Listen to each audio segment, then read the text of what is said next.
Now that I have my voice relatively back, I'm going to give you an explanation of fully what went on in Wellington, why I went down there, and everything else. As most people know who've been watching my videos, I have had an ongoing battle with the New Zealand government. The New Zealand government used an outdated vaccine in 1970, gave me polio from it, lied about it, covered it up, and then it took me years of digging and finding different things to piece together to find out why I am sick, why my legs are twisted, why my body's twisted, why I have the bizarre allergies, everything. I took them to court in 2003, 2004, after having arguments with Helen Clark's office about the fact that my medical records were missing after digging through the system to get them reset all onto one number because I had over 6 numbers that they kept putting my name on because they kept misspelling and missaying my name.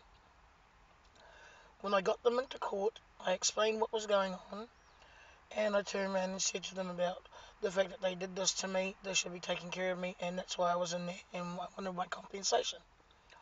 They made excuses to the High Court Master that, because it happened before ACC's existence, Winds in the Ministry of Health is supposed to cover my cost.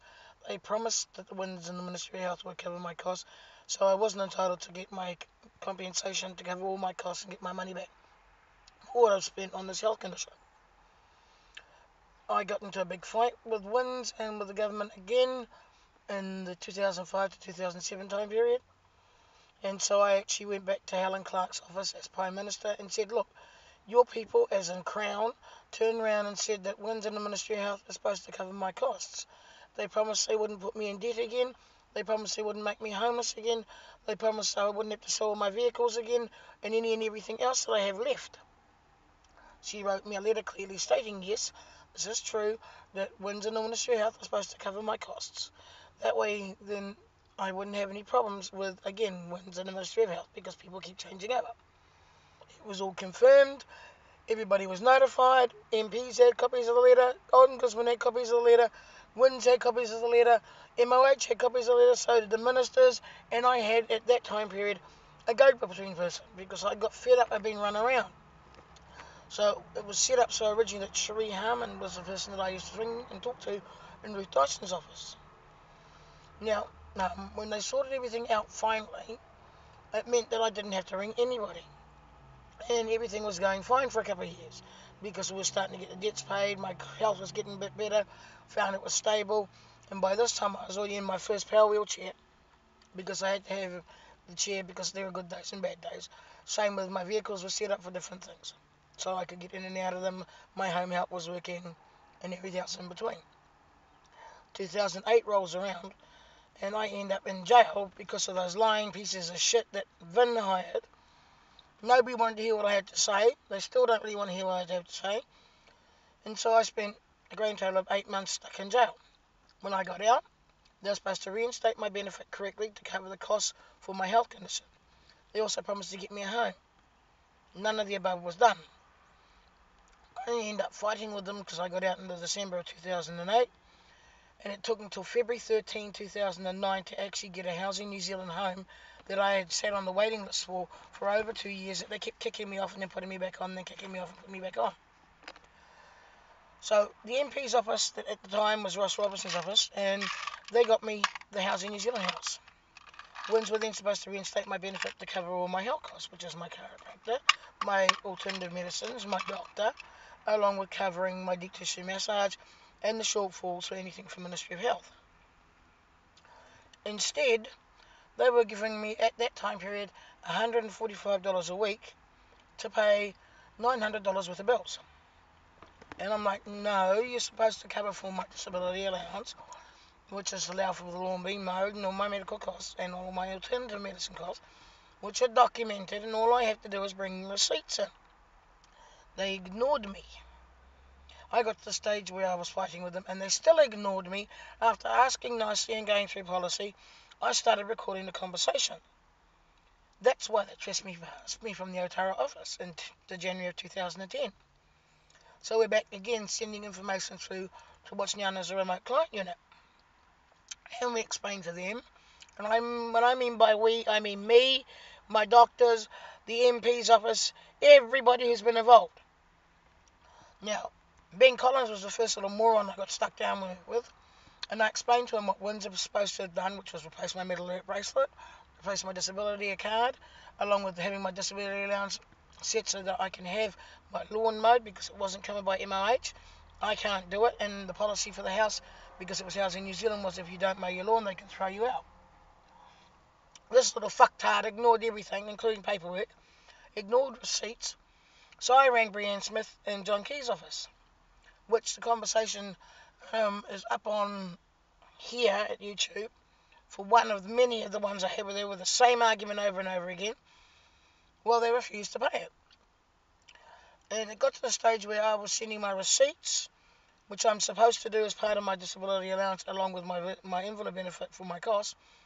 And my MP's office, that was my former MP's office, which was George Hawkins' office, it got to the stage where, because they knew everything that was going on and they dealt with it over the years, that the JP was actually notarising all my documentation, its receipts, letters, everything, putting on the letters on that where we're going and where we're faxing them to, which was parts of the Ministry of Social Development and everything else, along with remote client unit, etc.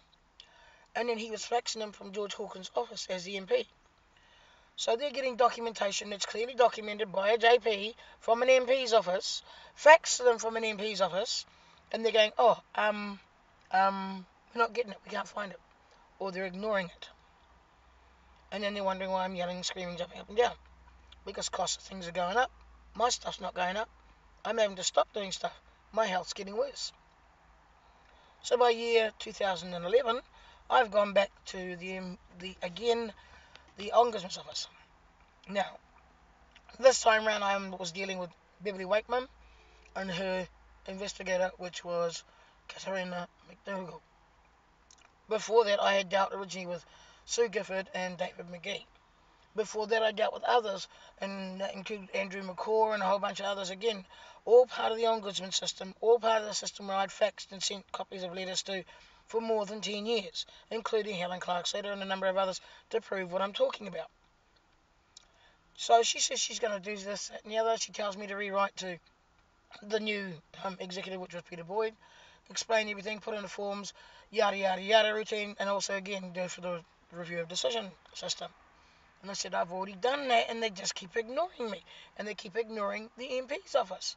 But no, I do it again, and I tell her what's what and where's where, which is by the end of August 2011, all the letters have gone out.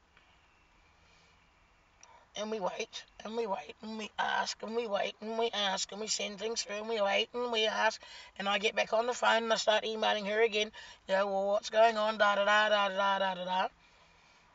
And she starts making and ahs and who's in between. By January 13, as in 2013, I finally get a letter from Wins. She say, oh yeah, no, we're sorry we took so long to do the review of decision stuff for the stuff you asked for in 2011. What was it for again? And we go back again.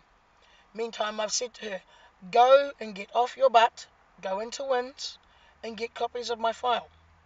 Because in my file, there should be a minimum of 65 copies of the letter from Helen Clark's office, clearly stating that Windsor Ministry of Health is supposed to cover my costs, plus all the other letters, including the fact that my medical records are under a 70-year confidentiality agreement, along with all the other letters in between that people have written, done, documenting stuff, and even down to the letters where they turn around and go, oh, I'm sorry, you're in the too hard basket and palm me off to somewhere else, and all the other stuff in between, including the MOH stuff, my documents of my assessments and everything else. And she goes off. She comes back about 6 months later, and she says, oh, well, I didn't see anything. I says to her, tell me what documents you got. And I made her give me a copy of the list of what she had, and I told her what was missing from it. And I know for a fact that they had been put in because I had the originals still in hand, which were ones that Hassam and Vin and them hadn't stolen. And so I went with her over that. It says, the only ones I don't have the original left of now is my letter from Helen Clark, because that got robbed with my big pile, which is why it was documented by the police in my paperwork. And of course, again, people are like, until you hit them in the head with it. Explained all this, that, and the other to her. Showed them thousands and thousands and thousands of times. Told them thousands and thousands and thousands of times. But instead, all they did was ignore me or pass me off to somebody. I made phone calls. You've seen a couple of the ones on YouTube I've had to put up with. They never ring me back. They wonder why I'm getting angry and yelling at them. Because I've asked them nicely for 6 years to solve a problem that shouldn't take 6 years to solve. They have the documentation that clearly shows I've got the health condition. They have the documentation that clearly shows they did it. They have the documentation of their own system which says I'm not entitled to ACC, including down to the stuff for what I'm entitled to for wins and everything else. And then National came in and they purged everything and they have ignored me. And then they're wondering why I'm getting angry with them and I'm getting upset. Because I'm being tortured by a country that's supposed to be a first world country and treats its real citizens like third world country. I am being ignored by my own government for a condition that they gave me in the first place. It was not an accident. It was not a mishap. It was a deliberate act because they bought an outdated vaccine and they used it and they lied to people about it. And they made people sick and they lied to them about it. There are hundreds of others out there who don't even know they're in the same boat I am because they're not stupid, they're not imagining things, it's not diabetes, they're polio victims and they don't even know that they've been poisoned. It's only because I started digging to find out why I'm ill that I know the difference. And how am I treated? I'm treated like I'm a leper. I'm treated worse than some of the criminals are treated. I'm treated worse than an immigrant who has come from a poor world country. At least somewhere over there I could have picked up a gun and shot my members of my government who've done this to me. I do that in this country, I'm considered to be nuts or insane. If you wonder what I'm sticking in my mouth to, it's mints so I can breathe. Why? Because I'm spray poisoned. I'm spray poisoned because when I sat outside of Parliament for 3 hours to do those videos, they had Metron in their ear down there. I've only just got rid of the zits off the side of my face. You can see the scar marks there along my nose. I've only just got my voice back. And that was because I was sitting outside waiting for them to answer me. To have them try and tell me that I'm imagining things, that it's too complicated, or that they're helping me. How have they helped me so far? They've cost me everything I own. They keep costing me everything I own. Anything and everything I work for has gone. I'm living in my car, which now has a broken window that I can't fix because some little cunt tried to break into it. And how have they assisted me? I've had no money for over 10 weeks. I have not been paid correctly for over 6 years. I've been put into debt. And then the debt has come after me because I explained to them until Wins pays my money, probably I can't pay them. They don't want to know about it. They don't want to listen to me. I go to the courts and I ask the courts. They don't want to know about it. They don't want to listen to me. And again, I'm told I live in a wonderful country. New Zealand is not a wonderful country. And when I can get the paperwork done properly, I'm taking them now to the World Court. And I'm also going to take them to the World War Court for war crimes as well because they think they're being funny and they've ignored me. I followed the declaration of war. Instead, I'm just a prisoner stuck in this country, being tortured, being starved, being abused, and then I'm told, oh, again, I live in a wonderful country.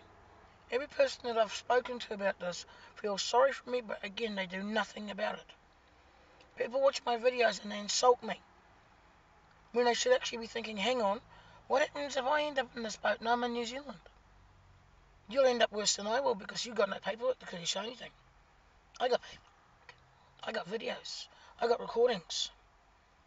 But because I'm a single white female with no kids, nobody gives a rat's ass. And that's where it stands still to this day. I'm a single white female with no kids who's a New Zealander, born in New Zealand. I've paid taxes, I've paid ACC levies. And instead of people helping me like they're supposed to in our agencies for a condition that they gave me, I'm passed off, I'm ignored, I'm called names ranging from an anarchist to crazy when I've got paperwork that shows that I have what I've got and that they did this to me. And they keep doing this to me. And I keep trying to do the right thing. But as I said to the guy at Parliament, it's getting to the point where I'm going to have to do a criminal act to get my own people, as in my own government, to look at what I'm doing, to finally get them off their ass to fix a problem that they caused. That's just not right. I don't know about the rest of you and the rest of the world who watch this, but it shouldn't be the point where you have to commit a criminal act to get them to fix a problem they caused in the first place. That's what laws and documentations are all about. That's what policy is all about. If something goes wrong, the policy is supposed to be there to be enforced and to protect the people of the country. That's what laws are about, to keep us organised. But what do you do when the government don't want to do anything? What do you do when the police don't want to do anything? It's like somebody says, I'll go to the police about it.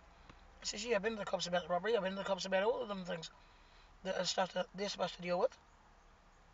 Have you seen them deal with it? No. Have you seen them abuse me and treat me like shit? Yes. Hell, I've even got perfect video to show what I mean about when I say about how they treat me. Go see my SPCA one when they stole my cats. They can bitch at me all they like. The fact that I was living in my car and I took them with me instead of dumping them and leaving them to starve, and they were in the car, they were well fed, they were looked after. But no, I'm not supposed to have them in there. It's not clean, it's not tidy. Oh, gee. And then how's that apply for me, considering you people did this to me? And there again,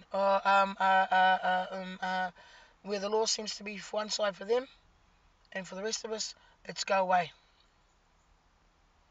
Well, I'm not going away, I'm not giving up. They keep trying to kill me. People keep thinking I'm joking. The way I'm talking to you and the way I'm sounding at the moment now is one of the reasons why I say about they keep trying to kill me. You saw my video, if you're paying attention, a couple of weeks ago. I'd only just got rid of this a couple of weeks ago. I ended up at the hospital. And what did they do? Didn't understand what was going on, ignored me, and basically said, oh, thank you for coming, gave me a food parcel, and kicked me out the door. How was that helping me get rid of the poisoning out of my system? How was it assisting me in any way or manner or form? Oh, no, you need to see a social worker. You see the social workers, you explain to them what's going on. And they all turn around and have their eyebrows creep up into their hairline, and then turn around and go, oh, well, it's out of my range, I can't deal, da-da-da-da-da. I says, yeah, heard that often enough. Including recently, again, I got sent to see a budgeter. Now, anybody watching this should know, as soon as I say the words budgeter and have seen my videos before, should go like, what the fuck? Because to have a budgeter means that you must have a budget in the first place to be able to pay bills, and that you're just overspending, blah, blah, blah, blah, blah, blah, blah, blah, blah. Except I have no income. So if I have no income, I should be entitled to a food parcel without having to go to see a budgeter. It's logic. But then again, this is New Zealand. Logic doesn't apply. So I end up going down to see one of the budgeters. And I explained to her what's going on, give her the short version, show her some of the emails that I've got, and all the bits and pieces in between, crash course of what's what and where's where, because one or two of them, when I've been sent to them, I usually show them the videos or the thing, because at that time period, it wasn't as much as it is now. She takes one look at it and she's like, that's ridiculous. And I says, yeah, I know. What they keep doing to me is ridiculous. She's like, they shouldn't be doing this to you. They shouldn't be, and going off on that, they shouldn't, and I feel sorry, and that's not right, Ridiculous. I says, yeah, I know that, you know that, they know that. Do you see them stopping and fixing it? And she's like, no. And I says, yeah. Why? Because people won't fight. Or our system just palms you off and calls you an anarchist. Or calls you a troublemaker, or calls you whatever it wants to escape the fact that it keeps doing things like this to me and to others. Except in my case, it's an ongoing, permanent thing they keep doing. That gets worse and worse each year. And I showed her all my little bits and pieces from the Ombudsman and my advocate and everything else in MSD, including the stupidity of that letter the other day. But they turned around, they actually said that they're actually going to get it reviewed, and then they say they take 2 weeks to do a review. Isn't that lovely, considering I've been asking for a review since 2009 and it's now 2015? But we'll give them the chance to deal with that. Meantime, the lady at the budgeting office takes one look at all the stuff, see her eyebrows match her hairline again like everybody else once they understand what I'm showing them. And so she rings the guy that I talked to who was supposed to give me food pass. We said I had to go budgeting. Turns out he's the one who brings the things to their budgets. He explains to her what he told me. She explains what I said to her. So then she goes and gets me a food parcel. But they can only give me one. Which means that when this food parcel runs out, I got nothing again. And you've seen where I've had to go and what I've had to do. There's all these drunk fucks who gamble their money away, or people who have got money in some form coming in, and they're getting food parcels left, right and centre. And you can't say I'm imagining it, because I've dealt with Salvation Army, I've dealt with Mercy Mission, I've dealt with Auckland Mission, I've dealt with a number of them over the years. And why is it over a number of years? Because the government keeps doing this to me. which is what they promised they wouldn't do. And of course, again, like every other promise they make, even in front of a High Court master, even in writing, it's ignored, it's broken. And then when you try to get someone to go back and have a look at it, they don't want to look at it. But I have been through everywhere I'm supposed to go. I have done everything correctly. I have letters, documentation, and paperwork. And again, I've done it all correctly. So you would think by now that somebody with IQ points would have stopped, looked at everything, and done something about it. Well, it's New Zealand, they won't. The comment about New Zealanders being sheep, smack on these days. My trip to Wellington was enough to prove that to me. You wondering why I say that as well? I got on the train in Wellington to get from Wellington to my friend's place. And when I went and asked at the desk, the lady gave me the directions of which train to take. She said I could take the express, or I could take the other one that goes to his place, because the express stops at the same place as where he lives. And I'm like, okay, I'll take the other one because I'm not sure where the thing is, and I don't know how your trains work. Because most of the places where I've caught trains, when you get on and off your train, it has a ticketer usually across the thing tell you this is blah blah blah station. And if they don't tell you, the PA does. If the PA doesn't tell you, usually your conductors, because you got two of them usually walking up and down, or at least one on each carriage. And they usually go blah blah blah stop. Well, I got on in Wellington.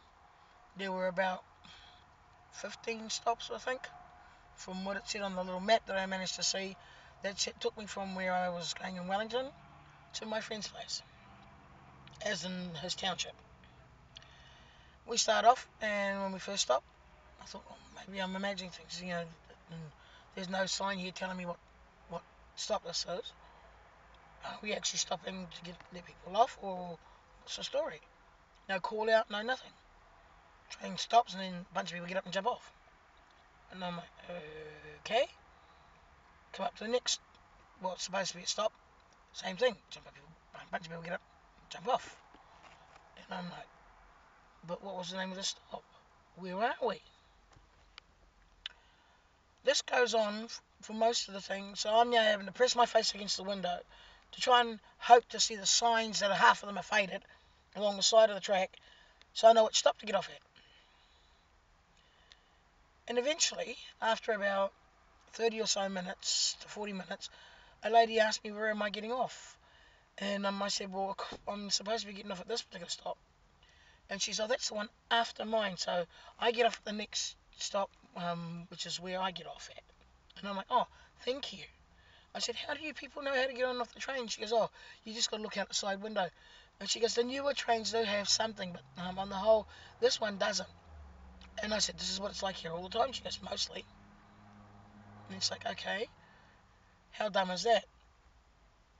So I get off the train where I'm told to get off, and oh, sure enough, it's the right place. And that's only because she told me. Nobody else told me. There were no signs, no warning, nothing. And then I go to the bus stop, and my friend's there at the bus stop, and we got on a bus that he reckons that will take us closer to his place. And the guy says, no, you got to go on this other bus, which goes totally out the way, completely, because it does a giant loop, which my friend didn't even know about. So we're in the giant loop, so it stops up by the shop, so we get up there and we walk down talking, discussing about the different things for the bus routes. In the morning, we walk down to where we catch the bus to go to where we need to go in the morning and do what we need to do in the morning. And of course, again, you have to roughly know where the bus stops are if you're lucky enough to get a map, which I happen to have a copy of at the time period because I grabbed one from when I was at the train station. So it showed me where I was going. Had all that going on, and then at the end of the trip, which is all the stuff coming to and from Wellington, my friend walks me down to the bus stop in the morning so I can catch the bus back to Auckland. And we get this bus, and he says, oh, all the others except for this particular bus goes to the train station. He goes, that bus doesn't go to the train station. And I'm like, are you sure? Because this little girl came running up with her bus ticket and stuff. And he's like, yeah. And I said to the girl, does this one go to the train station? She goes, yes. And my friend said, well, not what he was told. And he's lived there for quite a while. And I'm like, well, simple solution. We asked the driver. I asked the driver, and the driver goes, yeah, no, I go to the train station. And my friend's standing there looking extremely baffled because like any other time he's asked, he's been told nah. But apparently it's part of the regular route for that bus. And again, how pathetic is that? And then we get on the train, and if it weren't for the fact that again I'm knowing where I'm going into, which is the heart of Wellington, if I wanted to get off at one of the stops before that, I would have again been fucked because that train didn't tell me either. And that's like, this is how the people who run our country live.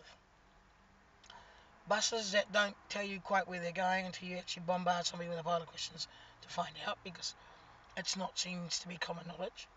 Simple, everyday courtesies for a service such as letting you know where you're stopping. Everything. Pathetic. Which is why it probably makes sense of how the people in Wellington now treat the rest of the country. They assume that we are to do everything we're told without direction, without assistance, and when you ask for direction or assistance or ask them to fix something, their polite answer is go away or see somebody else because they're just too self-centered and lazy to fix anything. And that's what it's boiled down to. I'm abused, treated like shit and ignored by a country that's too lazy to take care of its citizens.